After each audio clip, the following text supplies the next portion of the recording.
Hi, and welcome back to Career Change to MSW. Don't mind the looks, I need to get a haircut.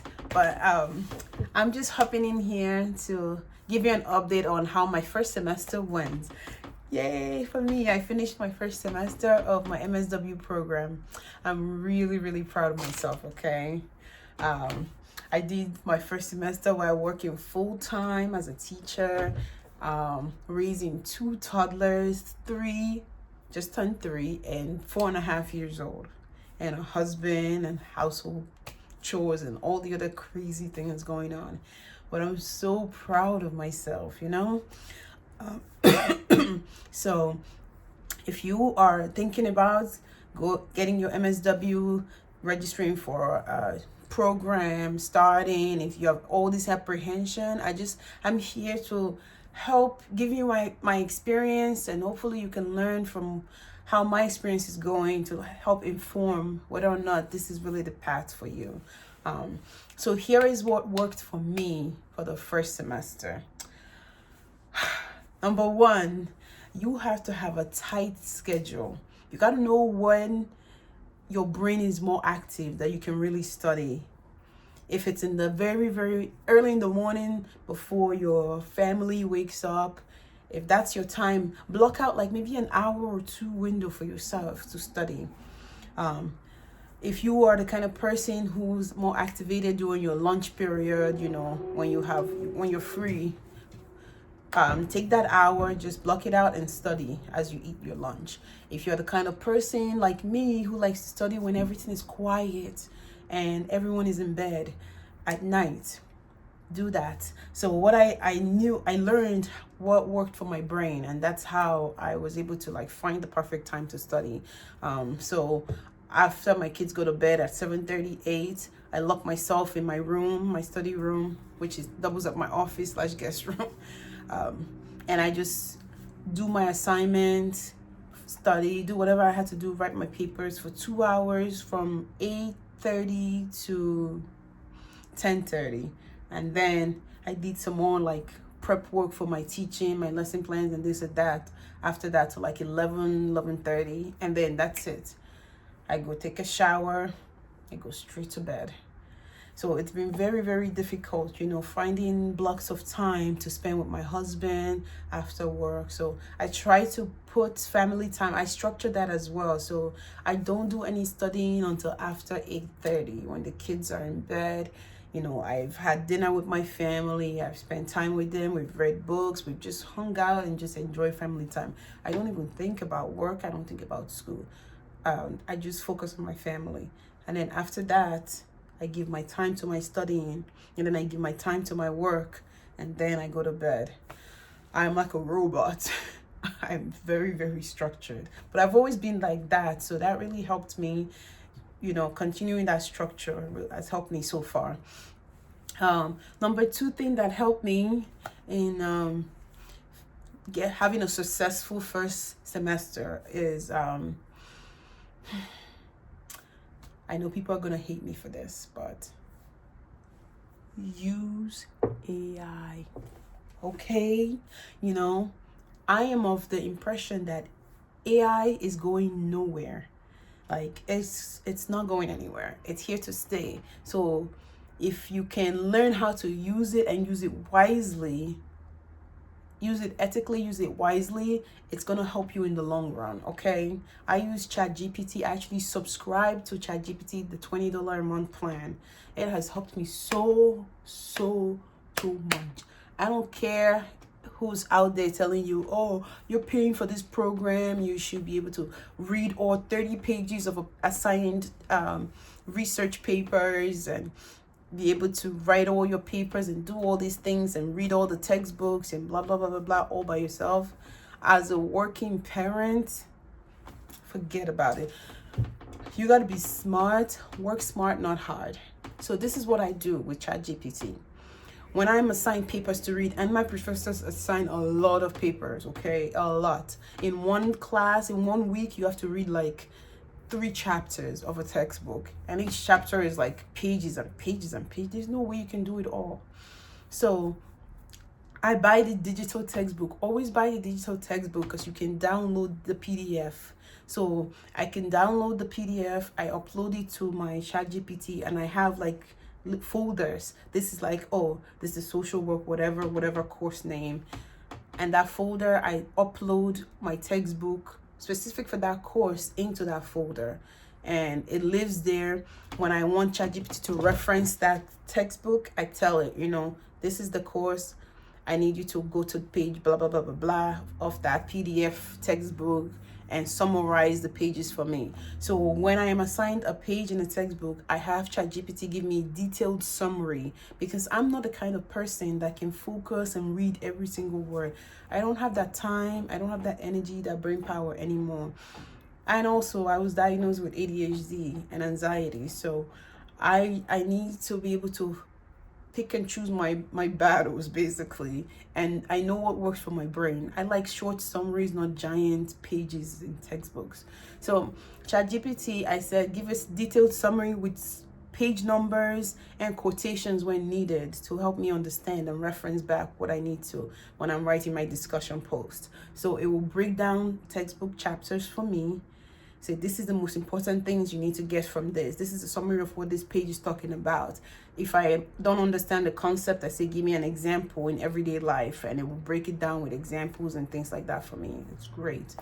I do the same thing with research articles as well. I say, give me a summary, give me a breakdown, give me examples. I sometimes tell it to quiz me so that I to know that I understand the concept that you just broke down for me, and it will give me different quizzes, like different questions, and once I can answer those, I know, okay, I got the topic down pat. I don't have to go into like flipping pages in textbook anymore. I don't do that. So that's the second thing that helped me. I'm doing a lot. The third thing that helped me was working ahead. This is an accommodation that I'm going to fight for when I fight for my next accommodation for my next semester. So for the professors to open up the courses ahead of time. I am the kind of person that do not like robotics. I mean, I like to create structures for myself, but I don't like when people create structures for me. So I know myself in that way.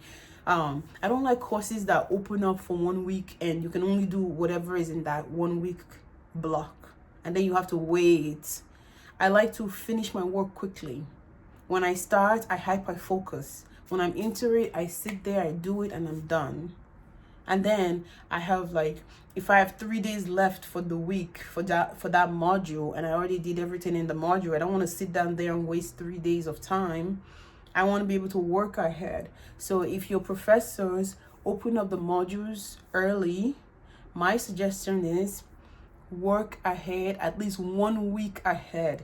So you will, instead of playing catch up, everybody else will be playing catch up to you. Always just keep going, because you never know, something might happen that week in time. This semester I had a death in the family. We had to plan a funeral. I had to take time off to attend the funeral. We had birthday parties to plan. We had a Christmas event, different people's Christmas party to attend.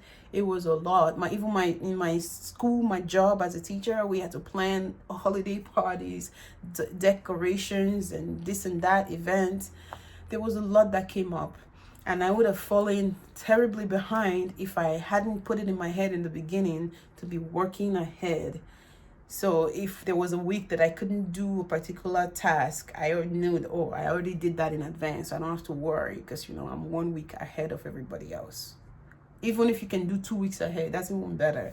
The more ahead you can work, the better you will set yourself up for. So I gave you 3 tips so far.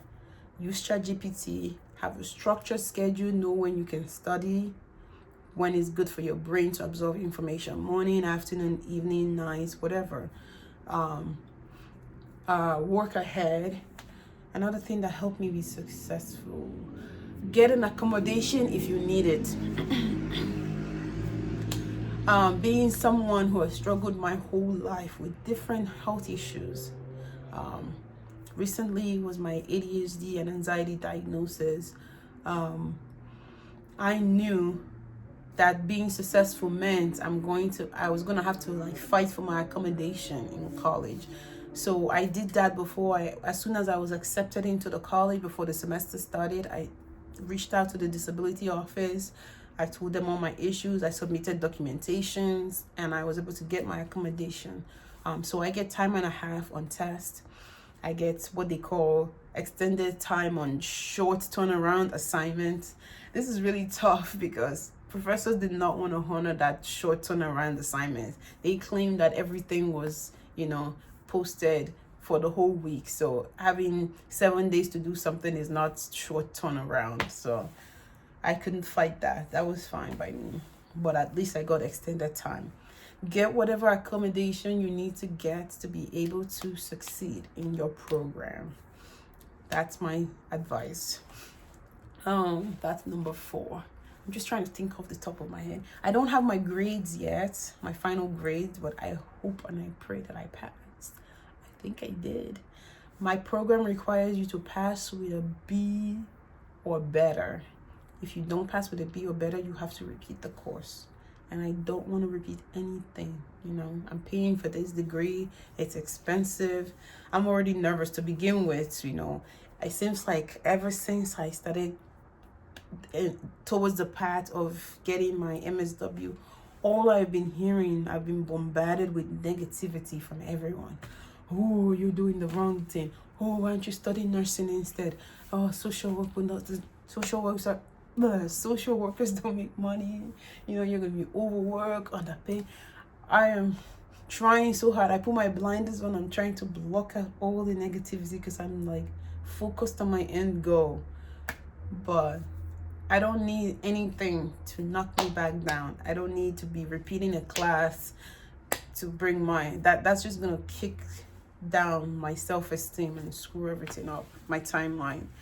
So I'm just trying to do the best I can and keep up the pace with everyone else. If you are in my shoes and you are pursuing this program, I hope that you keep coming back for more tips to learn about what I'm doing that's helping me. Share your tips down in the comments about what's helping you in your program so people can learn from you. I just thought of number 5. The 5th thing that helped me was connecting with people in my area that are also in my program.